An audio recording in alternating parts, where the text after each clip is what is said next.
우리는 행복한 두 주간을 보낸 것 같습니다. 말씀의 기쁨, 사랑의 교제, 식탁의 풍성함, 성도님들 안에 흐르는 어떤 희락들을 경험할 수 있는 은혜의 시간이었습니다. 다음 세대가 움직였죠. 제가 한 초등학생한테 라면이 맛있어? 목사님도 한번 먹어볼까 했더니 직접 이렇게 죽깨라면에 이렇게 물을 붓고 또 뭐 이렇게 소스를 넣고 아주 정성스럽게 목사님한테 주면서 목사님 저 이제 신앙생활 잘할 거예요. 얼마나 이쁘던지 되게 감동적이었어요. 신앙생활 잘하겠다는 그 마음이 얼마나 이쁩니까? 참 축제였습니다. 통계를 보니까 주일날 출석하는 성도의 56% 정도가 평균 출석을 했고, 또 오신 분 가운데에는 새벽에는 기도하고 밥 먹고 학교 가자, 저녁에는 퇴근하고 밥 먹고 은혜 받자였는데, 이렇게 한 60% 정도가 또 풍성한 식탁의 교제를 통해서 은혜의 삶이 넘쳤던 것 같습니다. 추수절을 준비하는 지체들이 대화 가운데 그런 얘기를 하더라고요. 주일날 저녁에 밥 안 하고 교회 가서 온 성도들이 맛있게 밥 먹고 은혜 받으니까 더 은혜가 된다나? 아주 좋은 일이라고 했습니다. 사실 은혜는 멈추면은 추억으로 끝나지만 이 은혜가 계속해서 흘러가면 변화가 이루어집니다. 우리는 변화 행전으로서 마무리되는 것이 아니라 은혜 받았다 해서 멈추는 것이 아니라 예수님을 닮아가는 삶으로 흘러가게 되기를 주님의 이름으로 축복합니다. 사실 성도들은 신앙의 변화, 인생의 승리, 하나님이 주시는 형통함을 기대하고 소망하지만 그래야 하기 위해서는 변화를 시도해야 되거든요. 근데 여전히 그대로 사는 분들이 많이 있습니다. 그러나 분명한 것은 내가 살던 대로 그런 대로 살아서는 하나님의 놀라운 은혜와 축복을 경험할 수는 없다라는 것입니다. 홍병호 박사가 쓴 10년 후의 한국이라는 책에 보면 이런 내용이 있어요. 이제 남들이 가는 길이 올바르던 길이던 시대는 지났다. 남들 하는 대로 따라가면 그럭저럭 지낼 만하던 시절은 이미 사라졌다. 과거에 했던 식은 이제 유효기간이 끝났다. 여러분, 신앙생활이 그저 그렇게 살아왔던 그 유효기간은 끝냅시다. 이제는 좀 변화되고 도약하고 믿던 대로가 아니라 하나님 앞에 새로워진 믿음으로 굳게 서는 우리 성도들이 되시기를 소망합니다. 왜냐하면 우린 조금 더 큰 믿음, 좀 더 겸손한 믿음, 신실한 믿음, 하나님 앞에 복을 받을 만한 믿음들을 가져야 하거든요. 여러분, 우리가 분명 고백하는 것은 인생의 해답은 믿음이다. 인생의 축복은 믿음이다. 믿으시면 아멘.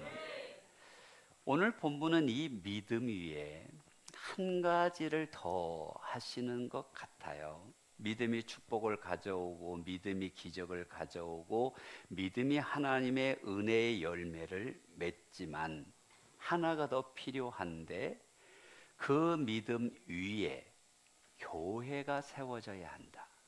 교회가 더해져야 한다라고 말씀을 하고 있거든요. 많은 사람들이 신앙생활을 하나님하고 나와의 개인적인 것으로 오해를 하는 분들이 있습니다. 그러나 성경은 믿음을 하나님과 우리의 관계로 가르치는데 한번 같이 띄워주면 읽어봅시다. 하나님은 성도들이 교회 안에서 교회를 통해 교회와 함께 풍성한 삶을 누리도록 계획하셨다라는 것입니다.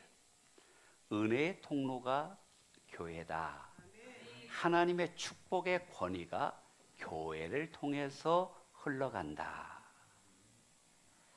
그래서 우리는 첫째로 함께의 축복을 누리자라는 것입니다. 같이 합시다. 함께 합시다.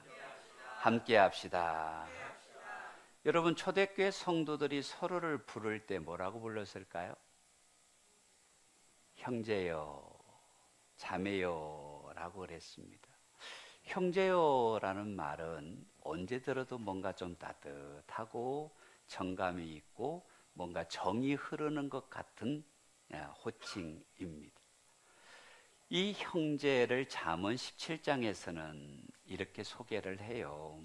친구는 사랑이 끊어지지 아니하고 형제는 위급한 때를 위하여 낳느니라. 아멘. 형제는 평상시보다 위급할 때 진가가 나타난다. 왜요? 찐하니까, 피를 나눴으니까, 위급할 때 돕는 존재라는 것이잖아요. 옛날에 장자는 이런 말을 했어요. 형제는 수족과 같고 부부는 의복과 같다. 여러분, 강조점이 다릅니다만은 의복은 바꿔 입을 수도 있는데 팔은 떨어지면 붙일 수 없는, 이런 강조점이 형제를 강조한 말이니까 또 장자가 부부의 관계를 너무 가볍게 여겼다 이런 말씀하지 마시고, 무슨 말입니까? 수족은 없어지면 붙일 수 없는 존재가 형제다 이런 말이에요.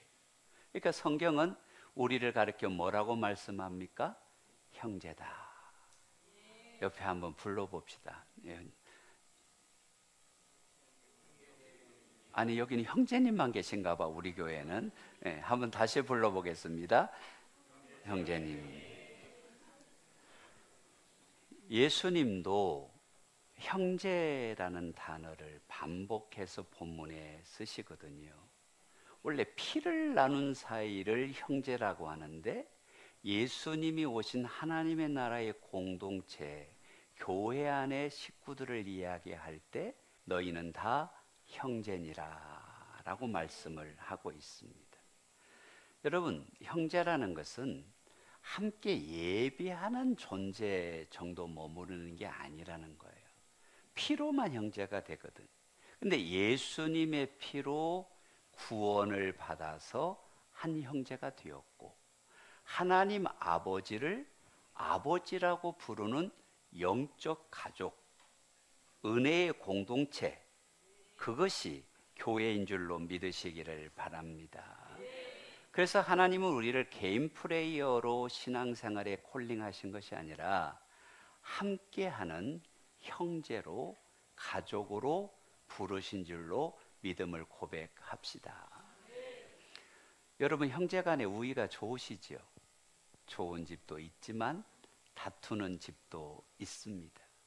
우리가 믿음의 형제라고 하지만 늘 마음이 하나 되지 않을 때도 있다라는 것입니다. 왜요? 죄성을 가진 사람들이 모이는 모임에는 항상 갈등과 문제들이 늘 따라다니더라고요. 근데 이 갈등과 문제들의 처리를 잘못하면 교회 공동체가 무너질 때도 있고 세워질 때도 있는데, 그것은 문제를 다루는 방식 때문에 그렇다라는 거예요. 그래서 오늘 주님이 이 갈등을 피하라는 것이 아니라 갈등과 문제를 형제의식을 가지고 어떻게 해결해 갈 것이냐라고 말씀하고 있다라는 것입니다. 예수님께서 보여주신 결론을 이야기하면 방향이에요. 형제를 잃지 마라. 그러니까 갈등 때문에 형제를 잃지 마라. 어려움 때문에 영혼을 잃지 마라 라고 말씀하는 것이죠. 그러면서 세 가지의 원리를 이야기하는데, 그 첫째 원리가 15절이에요. 내 형제가 죄를 범하거든 가서 너와 그 사람과만 상대하여 권고하라. 아멘. 가서 조용히 혼자 사랑을 갖고 그 사람에게 권면하는 것이 먼저다. 가라는 것입니다. 전화하지 말고. 근데 이 권고하라는 말은 엘렌크손인데 마음의 사랑으로 깨우는 표현이 이 권고하라라는 말씀의 의미예요. 그러니까 영혼을 아끼고 영혼을 훈계하는 것이 아니라 형제를 얻기 위해서 하는 것이, 사랑으로 하는 것이 권고다. 그 다음 단계가 16절에 나오는데, 두세 증인의 입으로 말마다 확증하게 하라. 이 말을 오해하면 야, 여 증인 세웠어, 너 확실히 해, 이런 의미가 아니라 두세 사람이 함께 권면할 때 이 감정의 불을 끌 수가 있어요. 뭔가 말이 모서리가 서 있는 것처럼 날카로울 수 있는데 그 말들을 순화할 수 있어요. 그리고 이 가운데 하나님의 은혜와 뜻이 좀 분명해지도록 세우라는 의미가 담겨 있는 것이죠. 두세 사람이 지혜를 모아서 형제를 잃어버리지 마라. 그리고도 듣지 않으면 17절에 만일 그들의 말도 듣지 않거든 교회의 말하고 교회의 말도 듣지 않거든 이방인과 세리와 같이 여기라. 아멘. 왜 교회라는 말을 쓰셨느냐? 교회는 일반 조직이 아니에요. 영적인 가족이고 은혜의 통로예요. 징계가 목적이 아니라 온 성도가 함께 기도하고 권면해서라도 영혼을 잃지 마라 라는 의미를 담고 있는 것이죠. 여러분 기억하셔야 될 것은 우리 안에 갈등이 있을 때가 있어요. 그런데 교회 안에 있으면 회복이 되고 치유가 돼요. 맞죠? 근데 교회 안에 머무는 신앙은 은혜로 돌아오는데 교회를 떠나 있는 신앙은 자꾸 자신의 감정에 사로잡혀요. 여러분 놀라운 것은 사람이 감정에 사로잡히면 성령께서 역사하지 못하시더라고요. 그 감정에 자꾸 이끌려 가거든요. 그래서 우리는 회복과 용서의 가장 중심은 영혼인 줄로 고백하십시다. 이렇게 사랑으로 형제를 품고 함께하면, 풀어지면, 여러분 18절에 있는 말씀을 같이 읽어보겠습니다. 시작. 너희가 땅에서 풀면 하늘에서도 풀리리라. 우리 하나님의 은혜 주셔야 되지요. 하늘문을 여셔야죠. 복을 풀어주셔야죠. 여러분이 풀어주셔야 하늘에서도 풀리리라. 할렐루야. 성도 여러분, 용서는 주님을 닮아가는 것입니다. 하나님의 자녀만 갈 수 있는 능력의 길이 용서이고 형제입니다. 권면하시고 또 권면하면 받아들이시고 함께하여 연합과 일치를 이룰 수 있는 우리 백향목 공동체를 만들어 갑시다. 그 다음에 나오는 중요한 단어가 뭐냐면 합심하여입니다. 합심하여. 여러분, 예수님께서 공동체에 주신 놀라운 단어가 합심하여인데 19절을 함께 읽어보겠습니다. 진실로 다시 너희에게 이르노니 너희 중에 두 사람이 땅에서 합심하여 무엇이든지 구하면 하늘에 계신 내 아버지께서 그들을 위하여 이루게 하시리라. 아멘. 합심하여. 여러분, 형제와 용서의 이유가 뭡니까? 함께 하기 위해서라는 것입니다. 근데 이 합심하여라는 단어가 여러분 심폰의 소신, 영어로 말하면 심포니입니다. 이 심포니가 이 합심하여라는 단어에서 나왔습니다. 여러 개의 악기는 각자의 소리를 내는 것입니다. 근데 쥐자의 손 아래 하나의 음을 만드는 합주가 되는 것이 심포니인 것을 우리는 압니다. 내가 혼자 내는 소리는 멜로디예요. 그런데 함께 내는 소리는 뭘까요? 심포니다라는 것입니다. 우리 성도들의 마음이 혼자의 믿음으로 멜로디가 되는 것이 아니라 사랑과 격려와 기도와 섬김과 헌신이 하나님께 심포니로 올려질 때 하나님이 말씀합니다. 너에게 그대로 이루리라. 여러분, 하나님의 놀라운 복과 하나님의 놀라운 은혜와 놀라운 능력을 경험하려면 합심하라라는 것입니다. 멜로디가 되지 말고 심포니가 되라라고 말씀하고 있는 것이지요. 선교 역사 가운데 정식으로 보고된 사건이 하나 있는데요. 1956년 엘살바도르에서 위클리프 성경 번역 선교회가 어느 부족을 방문을 했습니다. 근데 그 부족에 외부인이 들어오는 것을 적대적으로 여겼던 청년들이 무장을 하고 이 선교사님들을 에워쌌어요. 생명의 위기에 달려있을 때 그들이 할 수 있는 것은 기도할 수밖에 없었는데 좀 뒤에 이 청년들이 무언가 겁에 질린 듯 물러가서 그 위기를 넘겼거든요. 근데 시간이 좀 지난 뒤에 그 청년이 회심을 했는데 그때의 사건을 물어봤더니 신기하게 그 주변에 흰 옷을 입은 큰 사람들, 용사처럼 보이는 사람들이 둘러서 진치고 있더라는 거예요.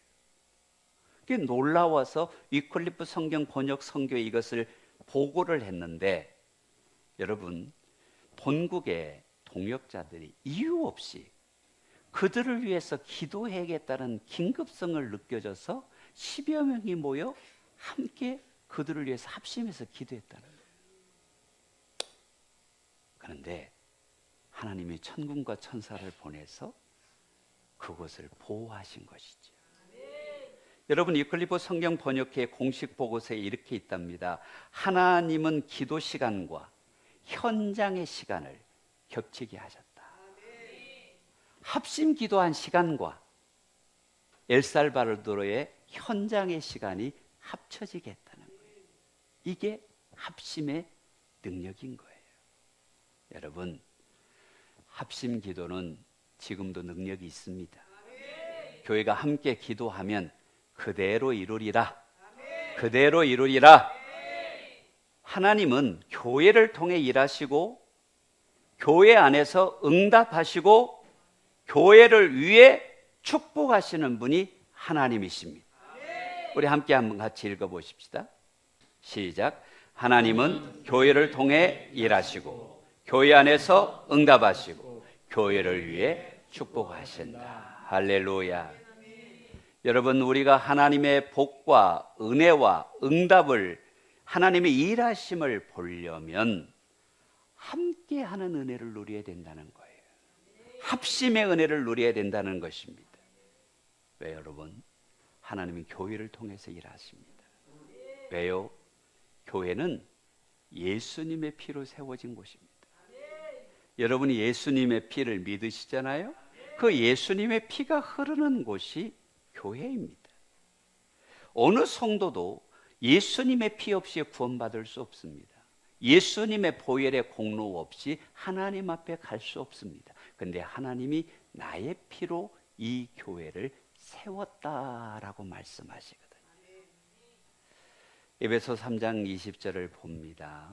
우리 가운데서 역사하시는 능력대로 우리가 구하거나 생각하는 모든 것에 더 넘치도록 능히 하실 이에게 교회 안에서와 그리스도 예수 안에서 영광이 대대로 영원 무궁하기를 원하노라. 아멘. 아멘. 교회 안에서와 예수 그리스도 안에서라고 말씀을 하고 있습니다. 하나님의 은혜는 예수님의 은혜 아래 예수님이 세우신 교회를 통해서 흘러오는 줄로 믿으시면 아멘. 아멘. 여러분, 더 중요한 것 중에 하나는 우리가 교회를 통해서 함께 위로받고 함께 사랑하고 사랑받고 함께 힘을 얻고 힘을 주는 기관이 되어야 한다라는 것입니다. 에베소서 3장 6절을 보세요.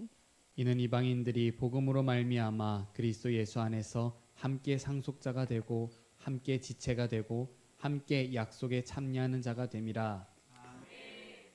예수님이 교회를 통해서 함께라는 말씀을 쓰셨어요. 함께 지체가 되고 함께 상속자가 되고 함께 복을 받는 자들이 성도라는 거예요. 어디를 통해서? 교회를 통해서. 그래서 여러분, 우리가 가진 가장 큰 은혜와 축복은 하나님이 세우신 교회인 줄로 믿는 믿음 가집시다. 아멘. 사실 예수님이 이 땅에 오신 것을 임마누엘이라 하라 하셨잖아요. 하늘의 영광을 누려야 될 그분이 죄와 추악함과 배신이 가득한 이 땅에 오셔서 우리와 함께 하신 것이 임마누엘. 근데 그 임마누엘이 어디를 통해서 역사하느냐? 주님이 세우신 교회를 통해서 흘러가는 거예요. 교회와 함께 하십시오. 교회 안에 머무르십시오. 교회와 함께 기도하시기 바랍니다. 그러면 그대로 이루리라. 두 번째로, 함께 능력을 사용하라 라는 것입니다. 19절을 한 번 더 봅니다. 진실로 다시 너희에게 이르노니 너희 중에 두 사람이 땅에서 합심하여 무엇이든지 구하면 하늘에 계신 내 아버지께서 그들을 위하여 이루게 하시리라. 아멘. 이 말씀의 또 하나의 원리는 사역의 원리입니다. 함께 능력을 쓰라는 말씀인데요. 성경 속의 동역의 법칙은 함께 할 때 하나님이 역사하신다는 거예요. 늘 성경은 원리는 함께였어요. 동력은 같이 일하는 것이다. 여러분, 위대한 일이 한 사람으로부터 시작되지만 그 일을 이루는 것은, 한 사람이신 예수님을 통해 시작된 그 일을 이루는 것은 함께한 사람들 때문에 이루는 거예요. 자, 구약을 한번 봅시다. 모세와 아론 늘 함께 했습니다. 우리 아말렉과 전쟁할 때 모세의 기도의 손이 올라가면 이스라엘이 이기고, 기도의 손이 내려오면 이스라엘이 패하는 상황에서 모세를 돌 위에 앉게 하고 양쪽에서 팔을 붙들어 준 분이 누군지 압니다. 한 분은 아론이요, 한 분은 훌입니다. 아론은 모세의 친형입니다. 훌은 미리암의 남편 모세의 매형입니다. 누나의 매형입니다. 그럼 모세가 80이 넘었어. 그럼 아론이 80이 넘었어요, 안 넘었어요? 훌은요, 당연히 모세보다 연장자일 겁니다. 그런데 그들이 손을 잡았을 때 이스라엘이 승리를 했어요. 이게 함께함의 원리입니다. 만약에 아론이 모세야, 그래도 내가 형인데 내 가오 좀 작게 해줘라, 그렇게 옆에서 자꾸 딴지를 걸었다면 출애굽의 위대한 역사는 성령님이 일하실 수 없었어요. 서로를 내려놓고 나이를 넘어서 하나님의 부르심에 함께 할 때 위대한 동력이 일어났다 하는 것을 볼 수가 있는 것이죠. 신약에 오면 여러분, 바울과 실라가 있습니다. 그들이 복음을 전하다가 매맞고 감옥에 갇혔잖아요. 이때 실라가 원망할 수도 있어요. 아유, 사도 바울 따라다니다가 이제는 죽게 된 것 같습니다 할 수도 있는데, 그들은 불평하지 않았습니다. 사도행전 16장 25절을 봅니다. 한밤중에 바울과 실라가 기도하고 하나님을 찬송하며 죄수들이 듣더라. 아멘. 함께 기도했어요. 함께 찬양했어요. 합심하는 기도를 하나님이 들으시고 합심하는 찬양을 간수들이 들었어요. 그때 옥문이 흔들리고 옥문이 열리고 간수장의 집에 구원이 임한 줄로 믿으시지요? 합심하여 함께, 이것이 정말 중요한 것입니다. 성도 여러분, 교회 속에 나타난 수많은 영광의 역사를 보면, 여러분, 감리교회 창설자가 요한 웨슬리잖아요. 근데 그의 동생인 찰스 웨슬리와 함께 감리교회의 위대한 부흥을 이루었거든요. 무디 목사님이 위대한 20세기의 설교자로 쓰임을 받았지만 생키라는 복음성가 가수가 그 메시지를 더욱더 은혜롭게 생명 있게 능력 있게 인도해 줬다는 거예요. 함께함입니다. 이 원리 가운데 중요한 통로가 있습니다. 우리가 함께하면 기적이 일어납니다. 우리가 함께하면 위대한 사명을 감당할 수 있습니다. 아멘. 우리가 아는 이디야페 속담에 그런 말이 있잖아요. 거미줄이 뭉치면 사자도 잡을 수 있다. 거미줄이 연약하지만 수십 겹, 수백 겹이 뭉치면 사자도 가둘 수 있는 것이 합심이라는 거예요. 우리 함께 갑시다. 설교 중이지만 옆 사람 이렇게 손 한번 잡으시고 자, 앞으로 흔들면서 한번 해봅시다. 우리 함께 갑시다. 네? 할렐루야. 우리 함께 갑시다. 여러분, 함께 한다라는 말을 학자들이 쓰는 단어가 있습니다. 시너지라는 표현을 씁니다. 시너지. 한 자료에 보니까 베니어 합판의 시너지에 대한 이야기가 있더라고요. 2mm 정도의 베니어 합판이 하중을 견디는 무게가 약 한 250kg 정도를 견딘대요. 그러면 이 베니어 합판 2장을 이렇게 합했어요. 그럼 하중을 얼마나 견딜까요? 그럼 한 500kg이어야 되잖아요. 아니, 8배 정도를 견딘답니다. 2배가 아니에요. 3장을 겹치면 뭐 그 자료에는 15배라고 했는데 제가 실험해 본 건 아니에요. 그런데 이것은 시너지의 효과를 말해주는 거예요. 혼자서 할 수 있는 일이 있어요. 근데 2장이 모여지면 8배가 되고 3장이 모여지면 15배가 되고, 우리가 기도도 함께 하고, 이때 아멘 할 줄 알았네. 네, 기도도 함께 하고, 섬김도 함께 하고, 변화행전도 함께 하고, 함께 할 때 역사가 일어날 줄로 믿습니다. 여러분, 혼자 가면 빨리 지치더라고요. 근데 옆에서 격려해주고 같이 하면 버틸 수 있고 함께 마음을 모으면 하나님의 놀라운 기적의 통로가 되더라라는 것입니다. 그래서 이런 말이 있습니다. 조직된 2사람은 조직되지 않은 10사람을 이길 수 있다.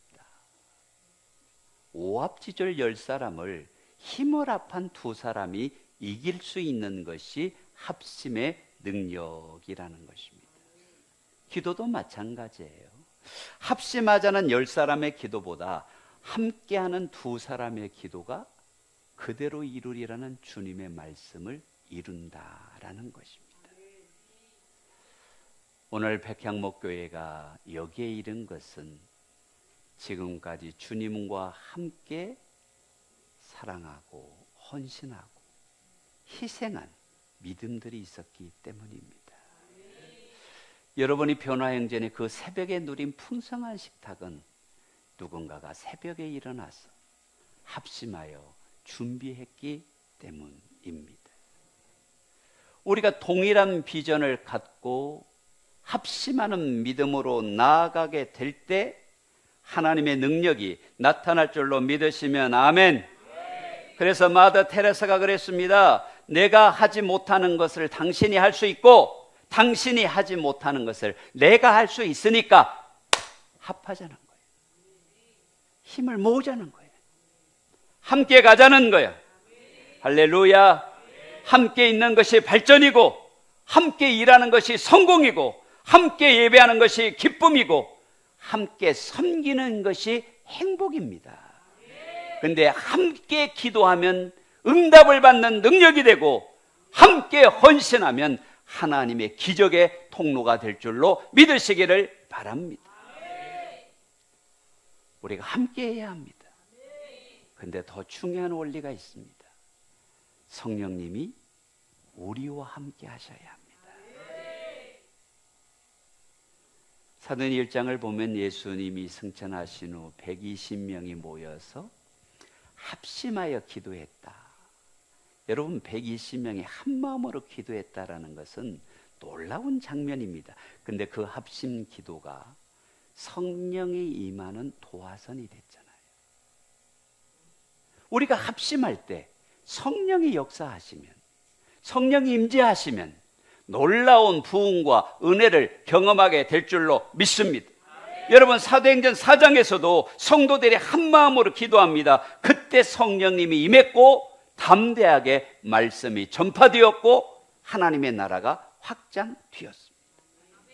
합심하는 기도는 성령님의 능력이 역사하는 통로가 되더라, 이 말입니다. 사랑하는 성도 여러분, 우리가 함께 기도하고 함께 헌신합시다.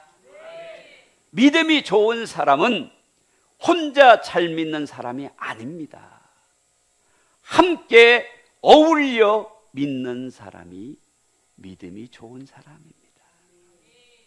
근데 이 시대가 이 개인주의가 극대화되고 있는 시대인 것이 맞습니다. 그러다 보니까 이 성경의 원리가 적용되지 않을 때가 많이 있습니다. 그러나 성도 여러분, 우린 세상의 물결을 거슬려 혼자가 아니라 함께, 성령님과 함께 같이 갑시다.